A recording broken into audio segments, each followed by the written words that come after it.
I'm Harry Potter. The book caught me immediately. I mean, Jo Rowling writes with such a imagination. You know, she has such a vivid imagination and such a wonderful sense of humor, and you know, it's a mythic book. And Harry himself is, in so many ways, and every person and every man. He comes from a dysfunctional family. His parents are dead. He's not a great student. I think many of us can relate to that. And yet he's capable of great things. You must be the youngest Quidditch player in a century, according to McGonagall. I remember hearing a story when I was being interviewed for the directing job of the first Harry Potter film. People were talking about combining 2 of the books together, or 3 of the books, just to pick out, because it would be easy as a director, I have to admit, pick out your favorite action sequences, you put them in one film, and you've got a great Harry Potter movie, but then you've destroyed the whole series. When I first met Jo, I made a promise to her that we would be faithful to the book.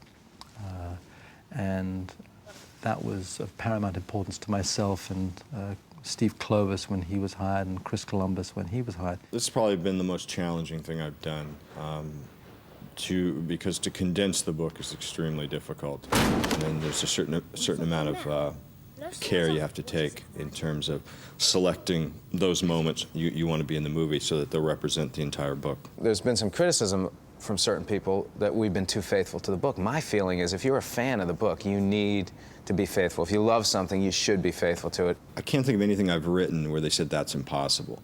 I think what everyone has done is taken on the challenge of being faithful to the book. Jo Rowling's probably been my greatest asset during the 2 years I've been working on this, because she's been, you know, incredibly available, very generous with her time.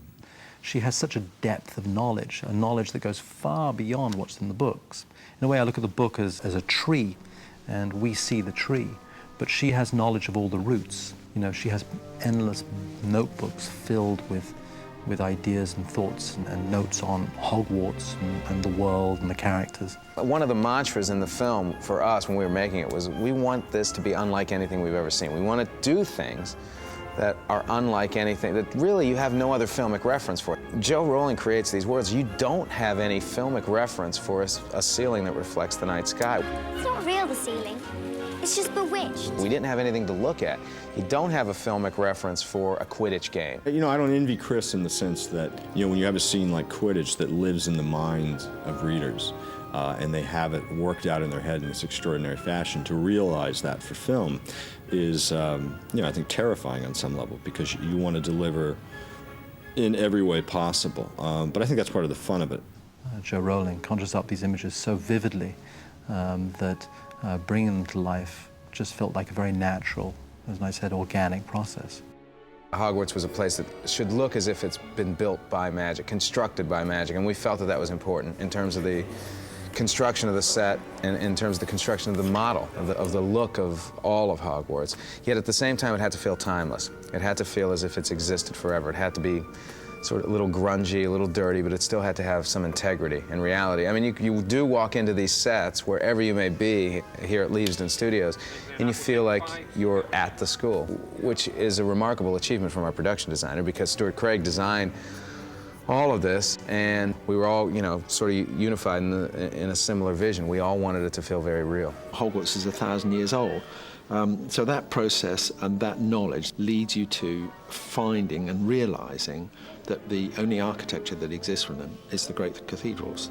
And so that was the starting point. That was the trigger, that was the key that unlocked the whole thing. What we were aware of is building a world that was real, a world that would last, or that would seem that would have been there forever and that would last forever.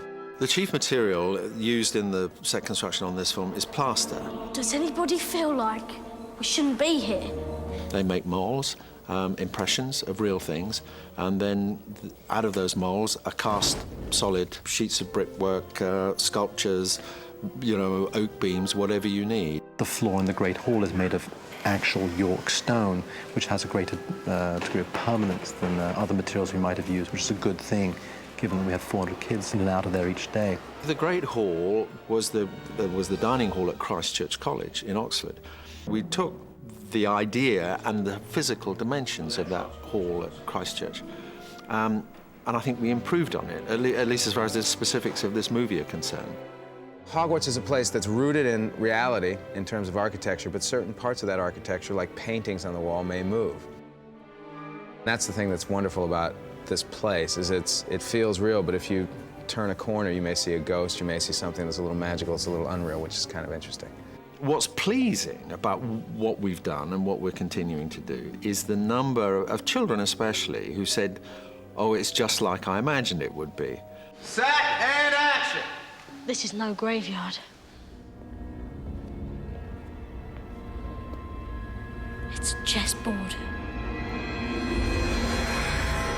The chessboard was built as a complete set, so walking onto that set for the first time was absolutely staggering. I'll never forget working on that set. I was so excited about doing the chess scene that I used to go to the construction site every couple of weeks just to see how it was progressing. When I got there on the day when the pieces actually arrived and the set actually started to take shape, I was just amazed by the scope of it. And I thought, when we light this properly and we shoot it with specific lenses and we put these little kids in this world, it's going to feel completely magical. I think this is gonna be exactly like wizard chess. The visual effects for me was a great challenge because I'd never worked with visual effects before. I always shied away from visual effects because I just felt that I'd get bored with them or I wouldn't be interested in them. Now that visual effects have reached a point that I've become obsessed with them. On action, come up immediately. Because if you get an idea that morning where you say, I'd love a ghost to pass through the table here, it doesn't take weeks of planning. You can actually do it. Hello! I think there are somewhere between 700 and 800 visual effects shots in the film, so that undoubtedly was a great challenge, bringing Quidditch to life, bringing the troll, Fluffy, Voldemort, all to life. You know, a great challenge. But somehow it didn't feel, it didn't feel impossible. It, as I said, evolved oh so naturally from the book. For Quidditch, particularly, we always felt it was important that Quidditch feels like a real sport, meaning that if you did have broomsticks that flew, and if you had access to a stadium with 3 enormously huge golden hoops, if you could believe that all those things were possible, if we could make the audience believe that, then we could create a sport that people believed actually was being played. Oh, Mail's here. 80% of the owls that you see on screen are real. Gary Giroux, our animal trainer, was in England. He had access to more owls, I think, than you could ever find in America. So we were able to train all sorts of owls. Owls are beautiful creatures, but they are difficult to train.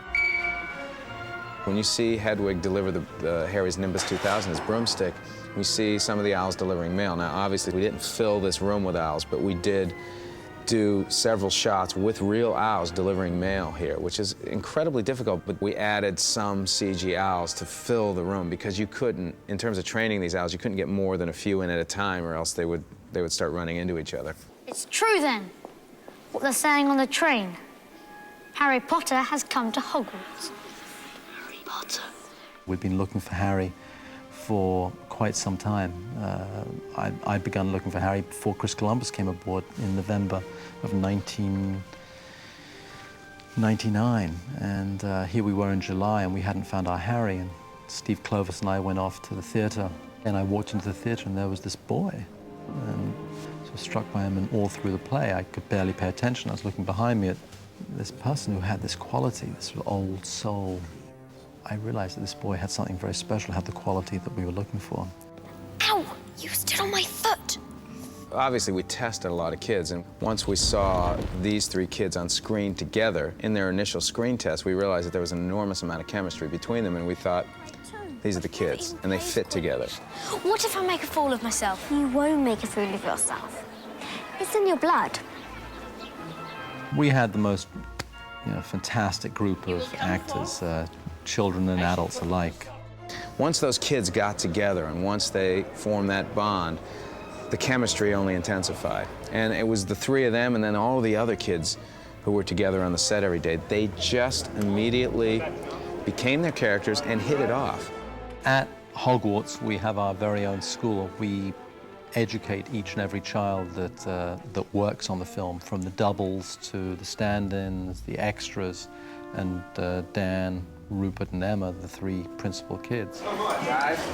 This one will be the last thing, no matter what happens. Focus. One of the challenges we had to face was making this film on a schedule when you only had your lead actors on set for 4 to 4.5 hours a day. The children were allowed on site at the studio for 9.5 hours a day. Of that, 3 hours were given over to education, which was often one-on-one tutorials. An hour for lunch, 15-minute breaks every hour. And that meant that we essentially had the kids for 4.5 hours a day, which is tough. But we had brilliant kids, and they did really well. They had a great time doing it. They seemed to laugh an awful lot. One of the challenges we faced was trying to stop them smiling in the middle of takes. They had such a good time.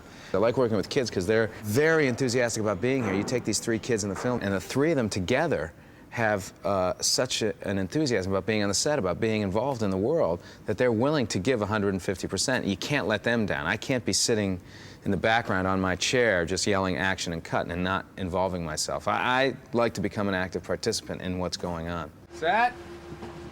And action. I think it all stemmed from Chris, really, Chris Columbus, who has 4 children of his own and creates the most wonderful atmosphere on set. It really feels like one big family. The key for me is to bring out the enthusiasm I have for these characters and these books myself, to bring that particular enthusiasm out in the actors. And in doing that, you have to feel a certain love for actors. I personally love working with actors. That was the first thing that brought me into filmmaking. I wanted to work with actors. We were just a bit too eager that time. Had tremendous energy. I didn't even get to see Yeah, I was terrified. The adults were fantastic. They exhibited great patience, great support, and obviously great talent. There was a lot of playing around, and I think it was Dan and Rupert. They reprogrammed Robbie Coltrane's mobile telephone into Turkish, which caused a little bit of a dismay on Robbie's part. One of the most exciting things about these films would be to see the same cast throughout the 7 films and to see them grow throughout their years at Hogwarts. That may be a pipe dream, that may not be possible, but it would be, from a cinematic point of view, very exciting. You would actually see Harry Potter grow from an 11-year-old to a 17-year-old. Excellent work, guys. Good work. Great. We're gonna do it one more time. Perfect, but we gotta go again. Inevitably, when you make a film, there are things you'd like to do over and work, and when you see a film, you go, oh, I wish I could have done that again. And one of the things that advantages you have when you make a second film in the same world is you get to work on some of those things. Well, we learned so much. First, in the process of making the film, we learned so much about different elements of the book, the characters, Quidditch, that we take what we've learned from the first film, apply it to the second film, take the things we didn't like from the first film and change it. Quidditch is pretty close to how I dreamed it. What we've got in the second film is we've honed it a little bit. It'll be, I think the movement will be a little faster.